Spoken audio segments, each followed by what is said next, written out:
Hiya, thank you very much for coming along. Excellent. Thanks for coming along. Welcome to the new show. Listen, the story I'm going to tell you tonight, opening lines of any story are very, very important. My favourite opening line comes from a book by Anthony Burgess. And to explain the line, a catamite, by the way, is a rent boy. It's a posh word for rent boy. And Anthony Burgess' opening line in the book, Earthly Powers, is, "It was on the afternoon of my 81st birthday and I was in bed with my catamite when Ali told me the Archbishop had come round to see me." That's an opening line, isn't it? I mean, you just go, woo, hello. Hello, this is warming up, isn't it? Hello. And tonight's show, I suppose, is the nearest I'm going to get to an opening line like that. It's the nearest I'm going to get to it. And the opening line for the story tonight is, "After discussing with the Major General the Army's involvement in the massacre of 271 innocent civilians in a churchyard, I spent the afternoon with an Iranian arms dealer talking through whether a mortar bomb could be the solution to the problem of moles on my back lawn." This is how that opening line came to be. We went to an arms fair called Defendry.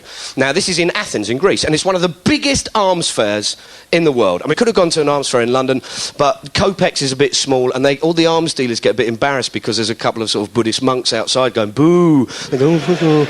And so we thought we'll go to Greece to this one, because this one's enormous. It's like 2 stories of the Earl's Court Exhibition Centre, right on the dock in Athens, with a couple of warships parked up alongside it.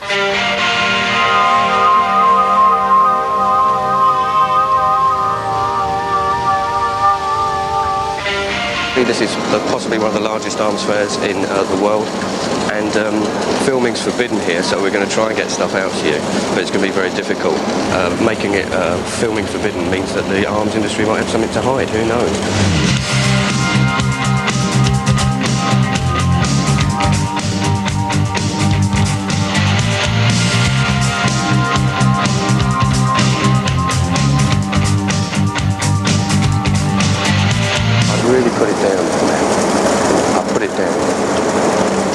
The list of delegates attending are incredible. All the sort of like military regime and political personnel who come round and visit each stall. You look through it and there's like Algeria, Indonesia, there's Colombia, there's Kenya, there's Saudi Arabia, and you're just going, all your top torturers, they're all there. And so we decided to go to this thing because I really wanted to find out what it was like. Was it genuinely full of homicidal maniacs? Do the people who sell them the stuff, do they know what they get up to? How do you sell a fragmentation grenade? How the fuck is it like, those dodgy places up on Oxford Street? The bloke standing there on a platform with one of those collar mics, a couple of cardboard boxes. I've got your napalm here. Napalm's what I'm knocking out. That's right. This is genuine, as used in Vietnam. Stick to your skin, give you a rash. Not the kind I'm talking about, Stratton Friday night. You know what I'm on about, sir. Here we go. We got your napalm, but I'm chucking in a fragmentation grenade and a landmine. I'm chucking it all in. I know what you're saying. You're saying he's mad. But I'm madder than that because I'm chucking in a gun barrel that doubles up as a gas pipe, get you through customs. That's what I'm chucking in there. So to the gentleman in the barrier with a moustache, nice to see you again, sir. Frank to get the money.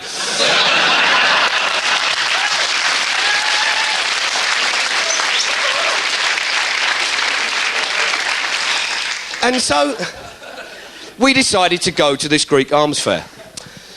And we thought, we can't just go there and sort of wander around. We can't just, because any fuck can do that. We just thought, we've got to do something a bit different, to engage in people. So I thought, I know, let's get a stall out there. Let's flog something. Now, I know nothing about selling guns. All I can sell, I'm honest about this, all I can sell is bullshit, right?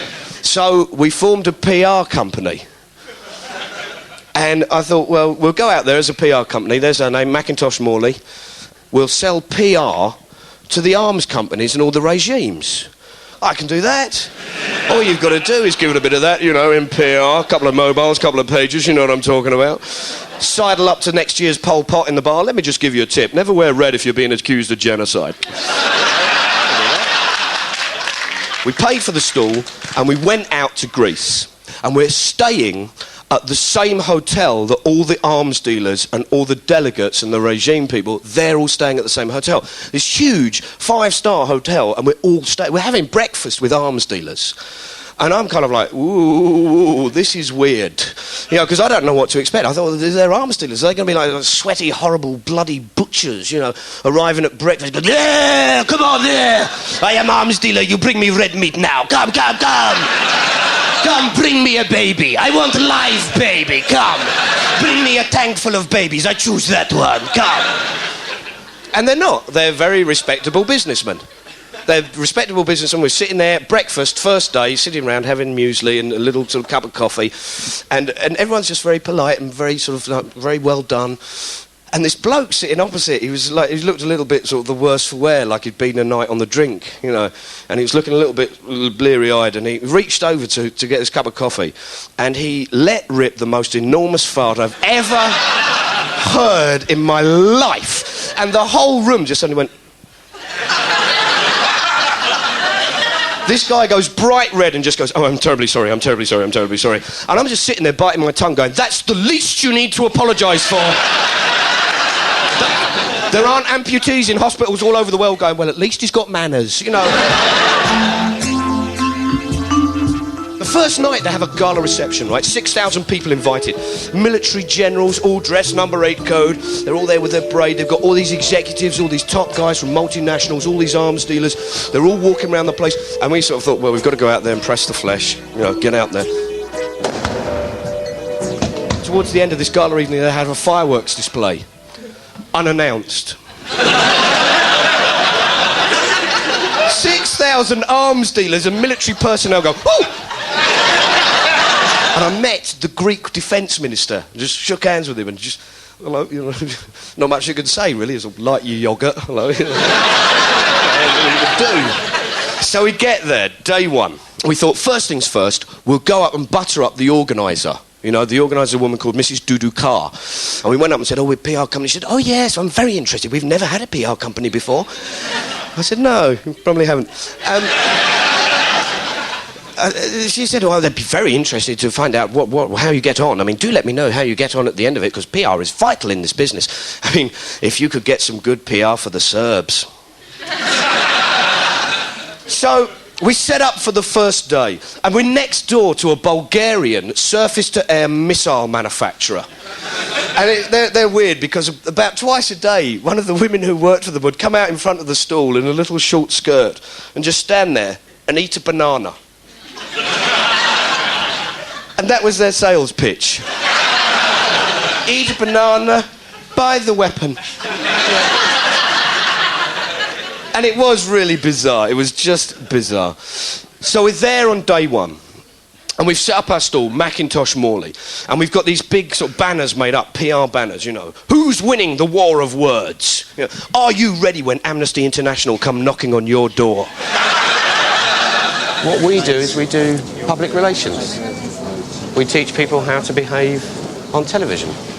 How to get the best message across. How to use the media to your advantage.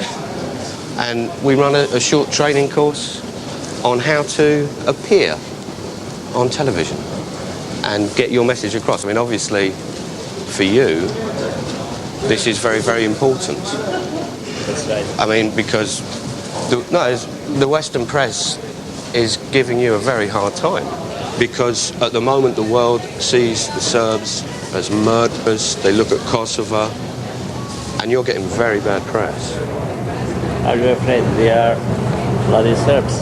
Absolutely, but that's how they. But that's how they see you. If something appears in the press that says the Sri Lankan authorities were very harsh or they were too brutal, we can advise you on how to get a good story into the press. The most common methods of torture reported are the use of electroshocks, beatings, suspension by the wrists or ankles, extinguishing of cigarettes, psychological torture, ill treatment, threats of rape, sexual abuse of female relatives in front of the husbands. Now, this is what they are writing about your country. It's great to see you out here and supporting. Enjoyed my visit. Oh, excellent. I hope you all get plenty of contracts out of this. Well, we're working on